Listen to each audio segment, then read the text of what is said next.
Welcome to Free Video Books.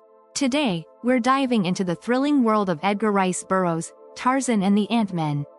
In this captivating adventure, Tarzan finds himself entangled in a bizarre society of tiny, intelligent beings that challenges his strength and cunning. Join us as we explore the themes of civilization, survival, and the enduring spirit of the jungle in this fascinating tale. In the filth of a dark hut, in the village of Obebe the cannibal, upon the banks of the Ugogo, Esteban Miranda squatted upon his haunches and gnawed upon the remnants of a half-cooked fish. About his neck was an iron slave collar, from which a few feet of rusty chain ran to a stout post, set deep in the ground, near the low entranceway that let upon the village street, not far from the hut of Obebe himself. For a year Esteban Miranda had been chained thus, like a dog, and like a dog he sometimes crawled through the low doorway of his kennel and basked in the sun outside. Two diversions had he, and only two. One was the persistent idea that he was Tarzan of the apes, whom he had impersonated for so long, and with such growing success that, like the good actor he was, he had come not only to act the part, but to live it, to be it. He was, as far as he was concerned, Tarzan of the apes. There was no other, and he was Tarzan of the apes to a BB too. But the village witch doctor still insisted that he was the river devil, and as such, one to propitiate rather than to anger. It had been this difference of opinion between the chief and the witch doctor that had kept Esteban Miranda from the flesh pots of the village, for Obebe had wanted to eat him, thinking him his old enemy the ape-man. But the witch doctor had aroused the superstitious fears of the villagers by half convincing them that their prisoner was the river devil masquerading as Tarzan, and as such, dire disaster would descend upon the village where he harmed. The result of this difference between Obebe and the witch doctor had been to preserve the life of the Spaniard until the truth of one claim or the other was proved. If Esteban died a natural death, he was Tarzan the mortal, and Obebe the chief was vindicated. If he lived on forever or mysteriously disappeared, the claim of the witch doctor would be accepted as gospel. After he had learned their language, and thus come to a realization of the accident of fate that had guided his destiny by so narrow a margin from the cooking pots of the cannibals, he was less eager to proclaim himself Tarzan of the apes. Instead, he let drop mysterious suggestions that he was indeed none other than the river devil. The witch doctor was delighted, and everyone was fooled except Obebe, who was old and wise and did not believe in river devils, and the witch doctor, who was old and wise and did not believe in them either, but realized that they were excellent things for his parishioners to believe in. Esteban Miranda's other diversion, aside from secretly believing himself Tarzan, consisted in gloating over the bag of diamonds that Kraski the Russian had stolen from the ape-man, and that had fallen into the Spaniard's hands after he had murdered Kraski. The same bag of diamonds that the old man had handed to Tarzan in the vaults beneath the Tower of Diamonds, in the Valley of the Palace of Diamonds, when he had rescued the Gomangani of the valley from the tyrannical oppression of the Bolgani. For hours at a time Esteban Miranda sat in the dim light of his dirty kennel, counting and fondling the brilliant stones.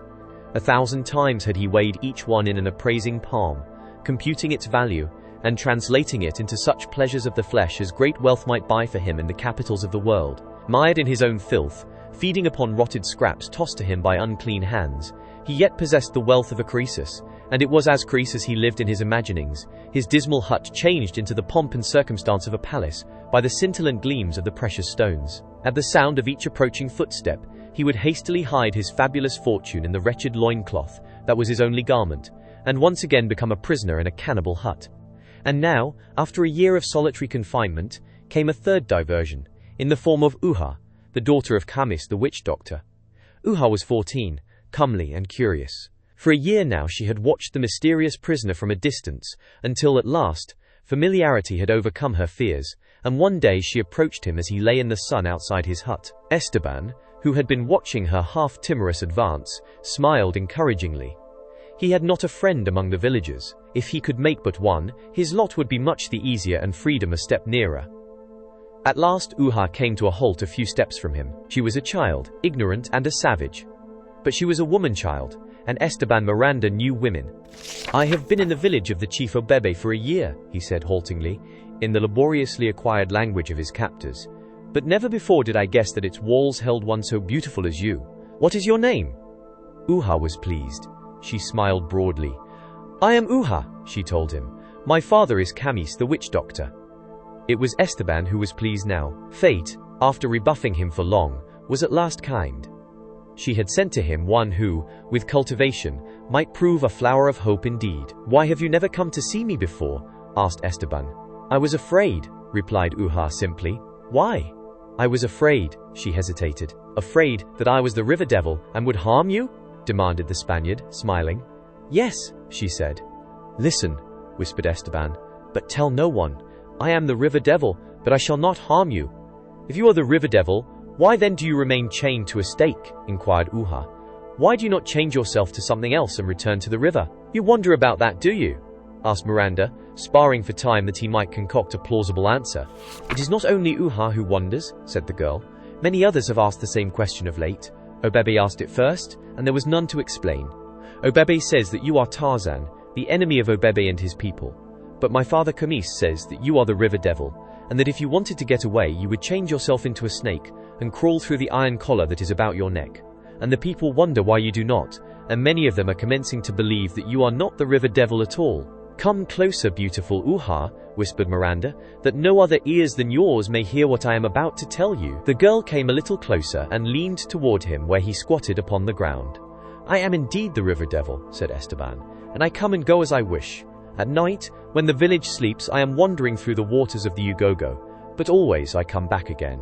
I am waiting, Uha, to try the people of the village of Obebe, that I may know which are my friends and which my enemies. Already have I learned that Obebe is no friend of mine, and I am not sure of Kamis. Had Kamis been a good friend, he would have brought me fine food and beer to drink.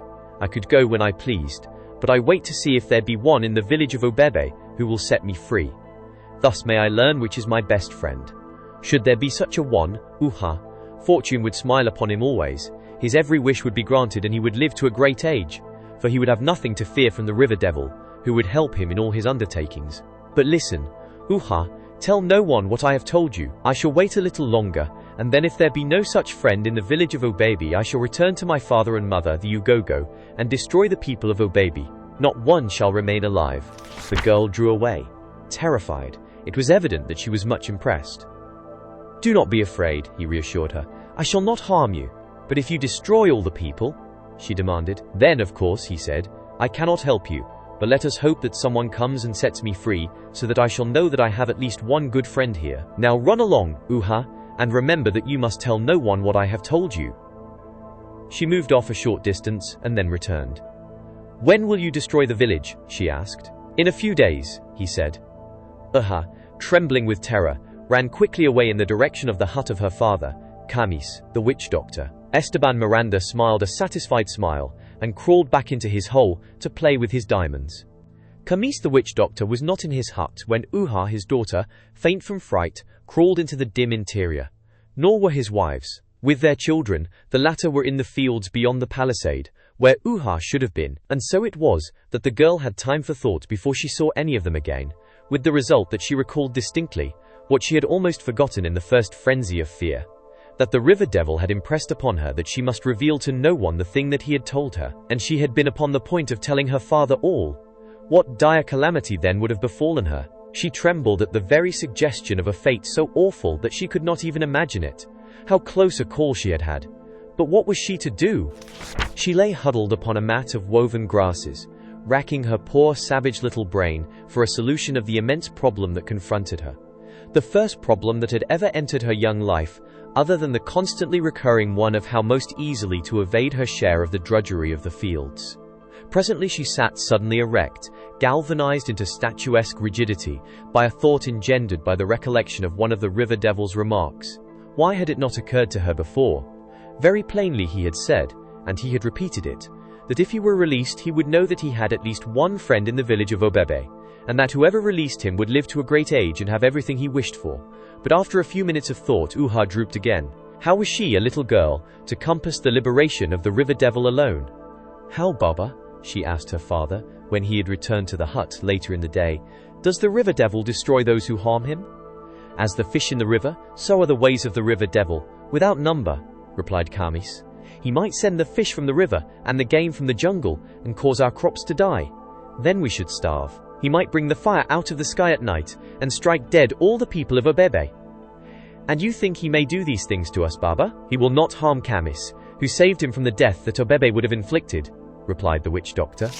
Areja recalled that the river devil had complained that Kamis had not brought him good food nor beer, but she said nothing about that, although she realized that her father was far from being so high in the good graces of the river devil as he seemed to think he was. Instead, she took another tack. "How can he escape?" she asked. "While the collar is about his neck, who will remove it for him?" "No one can remove it but Obebe, who carries in his pouch the bit of brass that makes the collar open," replied Kamis. "But the river devil needs no help, for when the time comes that he wishes to be free, he has but to become a snake and crawl forth from the iron band about his neck." "Where are you going, Uha?" "I am going to visit the daughter of Obebe," she called back over her shoulder. The chief's daughter was grinding maize, as Uha should have been doing. She looked up and smiled as the daughter of the witch doctor approached. "Make no noise, Uha," she cautioned, "for Obebe, my father, sleeps within." She nodded toward the hut. The visitor sat down and the two girls chatted in low tones. They spoke of their ornaments, their coiffures, of the young men of the village, and often when they spoke of these, they giggled. Their conversation was not unlike that which might pass between two young girls of any race or clime. As they talked, Uha's eyes often wandered toward the entrance to Obebe's hut, and many times her brows were contracted in much deeper thought than their idle passages warranted. "Where," she demanded suddenly, "is the armlet of copper wire that your father's brother gave you at the beginning of the last moon?" Obebe's daughter shrugged. "He took it back from me," she replied, "and gave it to the sister of his youngest wife." Uha appeared crestfallen. Could it be that she had coveted the copper bracelet? Her eyes closely scrutinized the person of her friend. Her brows almost met, so deeply was she thinking. Suddenly her face brightened. "The necklace of many beads that your father took from the body of the warrior captured for the last feast," she exclaimed. "You have not lost it?" "No," replied her friend. "It is in the house of my father. When I grind maize it gets in my way, and so I laid it aside." "May I see it?" asked Uha. "I will fetch it."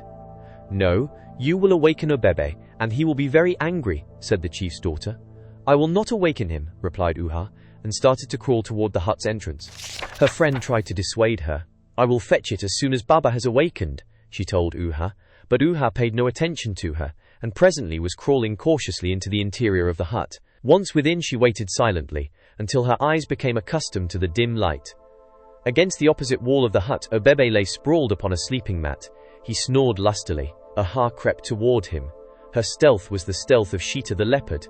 Her heart was beating like the tom-tom when the dance is at its height. She feared that its noise and her rapid breathing would awaken the old chief, of whom she was as terrified as of the river devil. But Obebe snored on. Uha came close to him. Her eyes were accustomed now to the half-light of the hut's interior. At Obebe's side and half beneath his body she saw the chief's pouch.